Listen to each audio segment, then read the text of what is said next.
NCERT chapter number 2 polynomial exercise 2.2 का question number 2। सो इसने हमें बोला है find the quadratic polynomial each with the given numbers sum and product its zeros respectively. So हमें ना यहाँ पे जो गिवन है वो सम ऑफ ज़ीरोज़ गिवन है और साथ में प्रोडक्ट ऑफ ज़ीरोज़ भी गिवन है।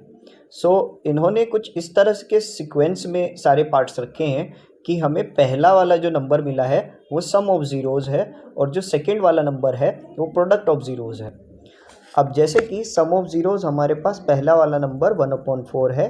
सो मैं ये फॉर्मूला रख देता हूँ, sum of zeros equals to minus coefficient of x upon coefficient of x square.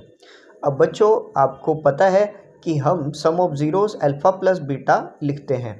ये आप NCERT की बुक में भी देख सकते हो, कहीं कहीं पर अल्फ़ा प्लस बीटा से दोनों ज़ीरोज़ को शो किया गया है। अरे बहुत ही ईजी है, आप लोग अब खुद कर सकते हैं। मुझे इतनी तो उम्मीद हो चुकी है कि अभी तक आप लोगों को ये चीज़ें समझ में आ रही होंगी।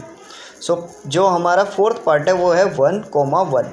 अब सम ऑफ ज़ीरोज़ हमारा क्या रखा जा सकता है? सम ऑफ ज़ीरोज़ हमारा 1 है, तो alpha plus beta equals to 1 minus coefficient of x upon coefficient of x square.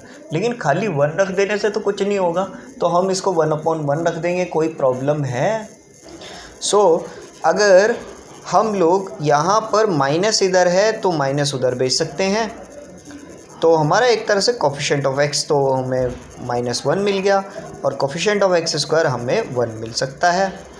अब आ जाते हैं प्रोडक्ट ऑफ ज़ीरोज़ में।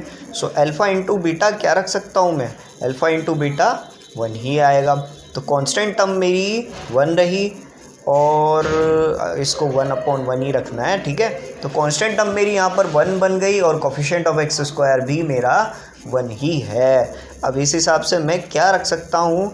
तो मेरे जो पॉलिनोमियल्स, क्वाड्रेटिक पॉलिनोमियल मेरी बन सकती है, x स्क्वायर का कोफिशिएंट 1 आ सकता है और कोफिशिएंट ऑफ x जो है वो मेरा -1।